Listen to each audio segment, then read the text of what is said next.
Béjaïa, la petite Mecque. Sous la dynastie Hammadide, Béjaïa, brièvement renommée Al-Nasiriyya, par le sultan Mansour al-Nasir, était bien avant Alger la capitale du Maghreb central. Elle était peuplée par 100 000 habitants. Le grand géographe El Idrissi la cita comme la plus prospère de l'Afrique du Nord au XIIe siècle. Il écrivit à son sujet « Les vaisseaux qui naviguent vers elle, les caravanes qui y descendent, importent par terre et par mer des marchandises qui se vendent bien.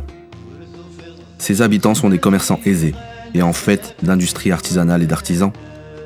Il y a là ce qu'on ne trouve pas dans beaucoup de villes. Ainsi, en ce qui concerne l'industrie, tout est merveille et finesse. » Béjaïa était appelée la ville aux 99 Wali, du fait de ses nombreux saints patrons qui y reposent. Entre le XIIe et le XIXe siècle, son surnom était la Petite Mecque. En effet, le 27e jour de chaque ramadan, les visiteurs affluent de tous les coins d'Afrique du Nord pour une grande prière collective en direction de la Mecque. Ils profitent généralement de leur séjour pour acheter des livres et aiguiser leur savoir religieux. La nuit, les 99 mausolées que compte Béjaïa étaient allumés et visités par les pèlerins qui venaient de tout le Maghreb, voire de plus loin, du Sénégal, du Mali et du Niger. Cheikh Al-Hussein Al-Warthilani, qui avait coutume de passer tous les mois de Ramadan à Bgaïs, en compagnie d'une centaine à peu près de savants de son rang et de nombreux disciples, affirme que les visiteurs seraient des dizaines de milliers, voire des centaines de milliers, à y faire leur petit pèlerinage. Souvent d'ailleurs, enseignent les livres d'histoire, c'est parce qu'ils n'ont pas les moyens d'aller jusqu'à la Mecque, en Arabie Saoudite, qu'ils multiplient les séjours à Bgaïs, afin d'espérer atteindre un degré élevé de leur foi. On pouvait y apprendre al-fiqh, qui est la jurisprudence islamique, l'astronomie, la philosophie, les mathématiques, mais aussi la faune et la flore, et toutes sortes de sciences dispensées alors dans cette ancienne capitale du savoir.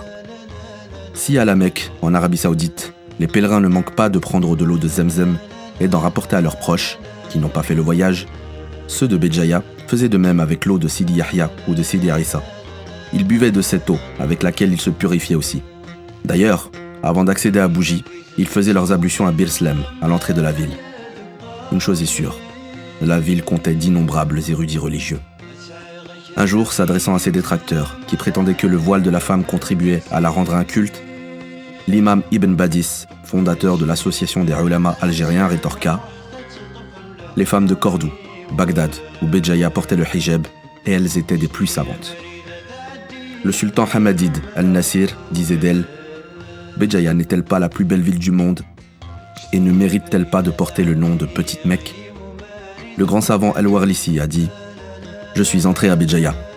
J'ai vu la science qui coulait de ses ulama comme l'eau coule de ses sources. » Il ajouta également « Ce pays renferme les restes des fondements de l'islam. C'est un lieu où ont résidé les plus grands savants. » Si vous avez des anecdotes sur cette ville, n'hésitez pas à nous en faire part en commentaire. Artofes.